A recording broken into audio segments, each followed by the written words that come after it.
All right. You ready?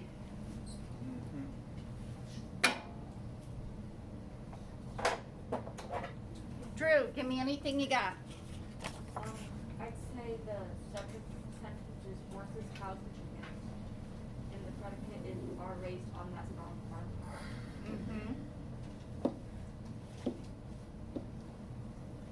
The subject is horses, cows, and chickens, and the predicate, the complete predicate, are raised on that sprawling farm. Kale, give me anything else. I had you what Well, you got it. I have to have a verb first. You guys can close your Chromebooks, by the way. You're not going to need those this morning. Sorry.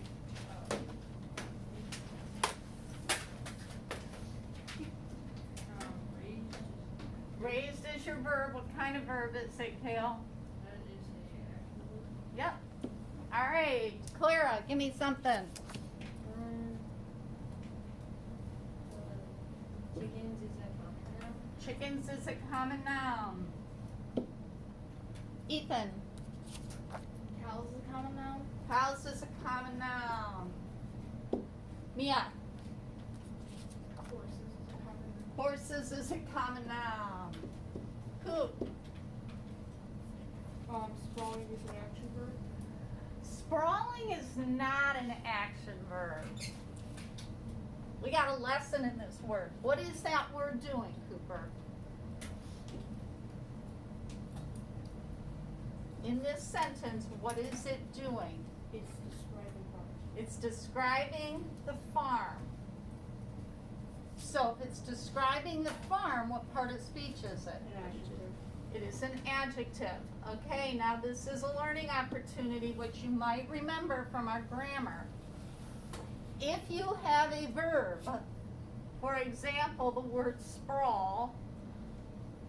Have you ever heard that word? Like the kids were sprawled out on the floor? Yeah. Like they're laying on the floor, they sleep over the, what do you call those? The sleeping bag, sprawled out everywhere. Sprawl is a verb, right? We've added ing to it, and it has now become an adjective. Those of you at home, those of you here should be writing this. If you have a verb and you add a suffix and it becomes an adjective, does anyone remember what that is called? What do you think, Mia? It's not a gerund. If you had a verb and you added ing to it and it became a noun, then it would be a gerund. But this is an adjective. This is called a participle. Okay? It's called a participle.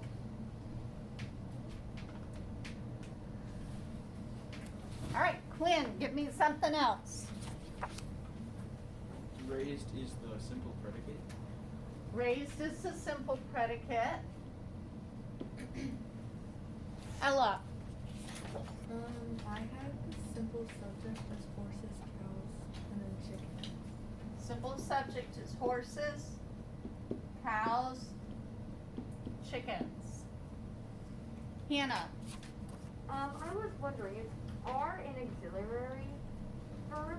also known as a Helping verb. helping verb. Very good. So this is an auxiliary verb, also known as a helping verb, which then changes your simple predicate to Are raised. are raised. Very good. Brooklyn, give me something, anything. Farm is a common noun. Farm is a common noun. Gus, The direct object is the horses, chickens, and cows are raised. okay, let's talk about direct object. We have an action verb, right? Yeah. So we might have a direct object. We might. To find out if you have a direct object, you have to ask yourself, who or what exactly did horses, cows, and chickens raise? So who or what exactly did SS SP. Did the horses, cows, and chickens raise anything? No, so we do not have a direct object. It tells where they were raised, but it tells where these were raised. And just so you know, guys, you can't cross over the party line to find the direct object. It's always gonna be over here, okay? You can find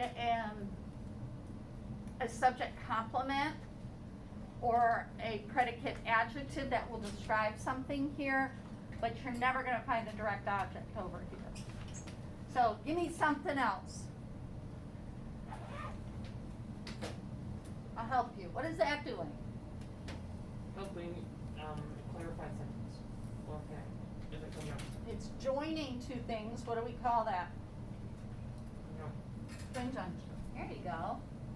And is a conjunction. Now, does anybody remember what kind of oh boy, I just gave that away. It's a coordinating conjunction. Can anybody tell me why it is a coordinating conjunction?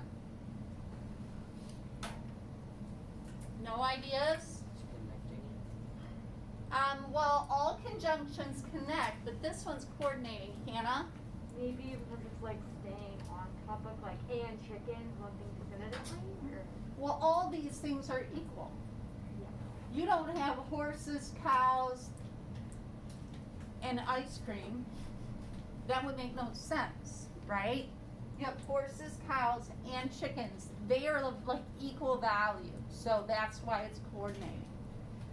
All right, Bree, you got anything for me? I'm pretty sure there's one clause, It is a clause because we have what?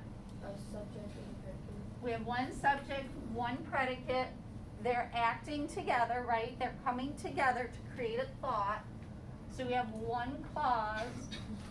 Bree, does this clause make sense all by itself? No. Yes. Yes. So what Yes. kind of clause is it? Independent. Independent clause. Oops, I did not leave enough room. There's one independent clause. Ashley,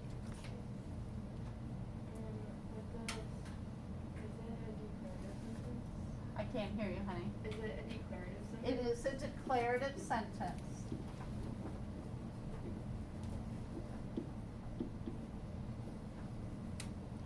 Emery,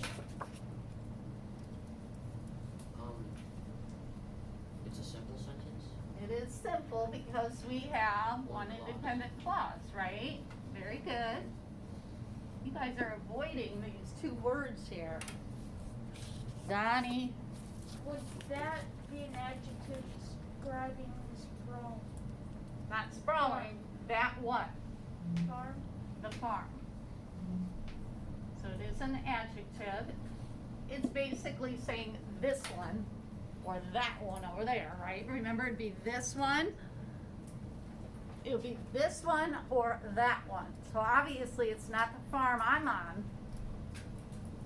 All right, Mia, you got something? Is on the sprawling farm a prepositional phrase? Yes, it is. On that sprawling farm is a prepositional phrase. This verb has nothing to do with that. It's down here.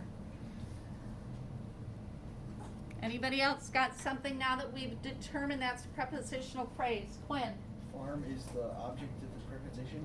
Farm is the object of the preposition. Anything else? Bree? On is the preposition. On is the preposition.